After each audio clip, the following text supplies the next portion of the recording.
Mr. Burchett's case, or excuse me, Mr. Barker's case. Mr. Barker's case, and then we're going to take up the remaining matters from the morning docket. That is call 66.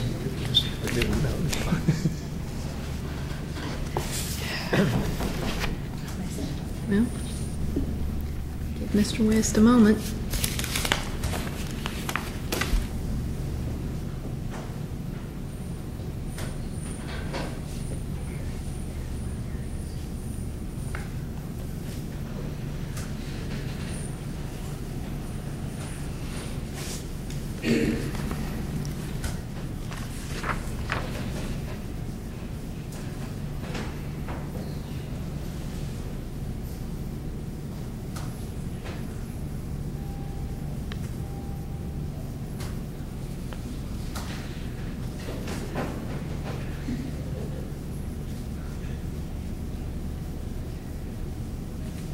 Let me see Mr. Barker's file, please.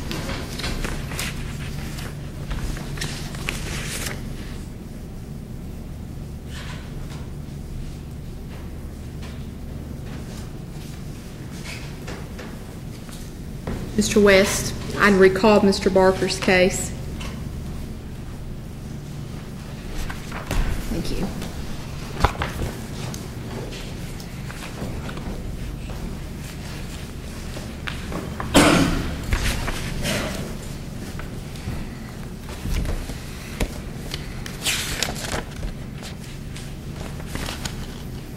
All right, Mr. West, I had given you the opportunity to speak with Mr. Barker.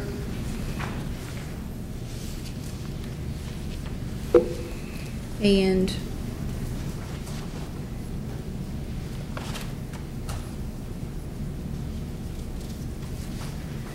did you want to address anything on the record? Just like I was telling the court, I believe that a lot of Mr. Barker's frustration was initially with that, with the written statement that was supposedly there, and then all of a sudden it wasn't. I think that's what got Mr. Barker upset. I don't think that I think that his frustration was taken out on to the people in the court process when maybe it should have been placed somewhere else. I don't believe that he thinks that the court will be unfair to him. I don't believe that, I don't know, what your all's position are on it, but I think he believes, after I've spoken with him today, that the court will be fair, that the offers that have been made in the case are fair. We have had a chance to talk about even the new offer today. I do think that, I believe that since this morning, I think he's decided that he does just want to go ahead and have a jury trial on this. So we don't have to address the new offer, at least as to whether the court would accept it or not, because I think that's become moot since this morning. But I don't believe that Billy thinks that the court would be unfair at a trial or at anything else. Well, Mr. Barker, the bad thing is you have, as I stated, already made some comments to the contrary that as I stated beforehand, was quite taken aback by, because I have treated you very fairly, very courteously, very respectfully, and have taken into consideration various issues that have been brought before me, not only in this case and in the last case, as I noted for you this morning. And I cannot state to you how stunned I was to learn that you thought that I was mistreating you when I did allow you that extended furlough when your mother passed away in the other case. And what I have done in this case that you deem to be bias, I've yet to hear. And nevertheless, I don't want there to be any question as to whether or not you believe you're being treated fairly by the court system, because, as I stated, I've reviewed these materials you've posted that are extremely inappropriate, extremely inappropriate, not only about the court, but about all of the judges in the court system, about the prosecutor. These are extremely inappropriate comments, Mr. Barker, and certainly if you feel like that the court would be fair to you, then it is definitely not an appropriate thing for you to be stating these things on the internet for other individuals to receive. viewings of. Nevertheless, as I stated, I have no doubt that I could treat you in a fair manner because I've done nothing but treat you in a fair manner. I've done nothing but afford you time to speak with your counsel. I've done nothing but afford you time to develop your case with your counsel. And if you're frustrated because certain items weren't produced in discovery, that's not the position of the court to produce items for you. That is the Commonwealth, not the court. This court does not prosecute the actions. This court does not defend the actions. The court just makes sure that the procedures are followed. I've had no request for any type of action other than any action that's already been granted. And as I stated, there's been no ruling made adverse to you that was in any way negative to you or in any way prejudicial to you.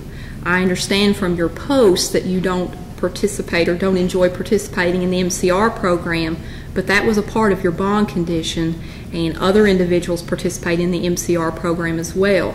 And it's not because the court has bias or prejudice against them. The MCR program is a means to allow individuals who may not otherwise be able to post a higher bond or a more defined level of secure bond, to allow them the opportunity to also bond out, but with monitoring through the MCR program. And so, you know, again, I've been more than fair with you. I think your counsel would agree when we've had issues come up on the MCR program. Not once have I instituted revocation proceedings. So, again, I don't understand where you're coming from, and apparently that was not something you were able to articulate to Mr. West, but I feel it's very unfortunate for you to have made these statements about the court, because I give this job everything I have, and for you to make these defamatory statements in a public forum is not only disrespectful, it's very unfortunate, because I strive to try to be as fair to every single person as I can be. And for you to involve people that work in my office, for you to make personal statements about people that work in my office, I mean, that's just inappropriate, Mr. Barker. I want to make sure you feel like that you have a fair trial, and because of that, although I have no doubt whatsoever that this court has handled this matter totally appropriately and totally in a manner that was required by law and attended to the law that I am required to follow, I am going to ask for a special judge to be assigned, and I will have Judge John David Cottle either assign himself or assign a special judge to the case and give them that trial date, and Judge Cottle can try his case. Your Honor, if I could, those statements are probably more distressing to me than they even are to you. Mr. Barker obviously doesn't know me. He obviously doesn't. I can't remember anybody ever saying things like that about me in public in any way. I'm sure I've been called all kinds of names because I am a lawyer, but to say that I'm unfair and to say that I'm a liar is just not fair. Everything I've said in this courtroom was based on information given to me by either the Grayson Police Department or by my staff, and they relayed information from Grayson Police Department. You don't think the police will lie? Mr. Barker, let me say this. You need to conduct yourself in an appropriate manner. I may be stepping aside for purposes of trial, but I'm still the judge in this courtroom, and you need to conduct yourself in an appropriate manner. I'm not going to allow you to engage in a debate with Mr. Kahn. He has the opportunity to state what he wants to state here on the record, and if Mr. West wants to speak on your behalf, I'll give Mr. West that opportunity as well. Mr. Kahn, you can continue.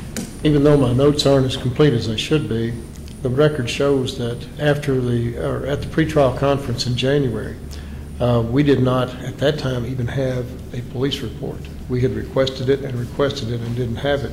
We didn't get that until February, and we supplied a copy of that case report on February 18th of 2011. That's when we first learned that there was a statement in that police report that said that Mr. McDavid had provided a statement to the officers on the removal of evidence, and the statement was provided to the Carter County Attorney Robert Miller at preliminary hearing. That's what this police report says. I based everything I've said on that and whatever information they have given me since that time. Because of the slowness and stuff like that, I actually amended the charges in order to give him a break. Be that as it may, with those statements having been made, I have no choice but to ask for a recusal and ask for a special prosecutor in this case. Mr. Barker, I'm at a loss for your excitement over the issue. I mean, that being said, as I said, I am going to put in a request for a special judge. May I make a comment? Let me say this. There's a very good possibility that your trial date will not go forward on June the 9th because that's a date that I'm conducting court here. And so the special judge and the special prosecutor, I'm sure, have calendars of their own, so they will have to coordinate a date that will work for them and that will also work for Mr. West. And so there's a good possibility that it's going to be a different date than June the 9th, but that's something that will have to be coordinated by the special judge. Okay?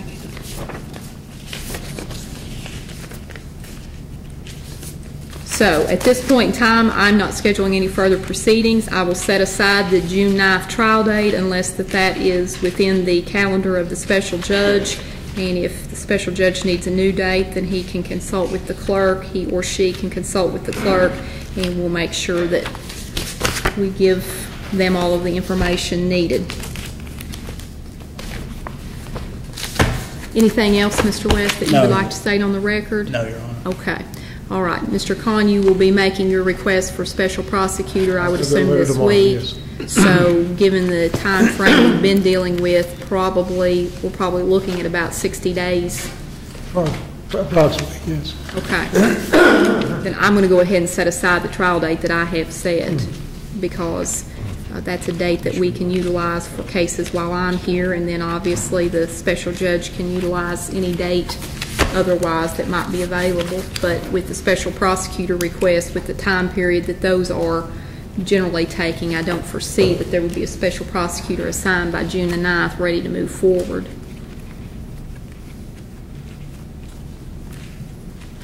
If that's different, then they can coordinate that date with you. Okay?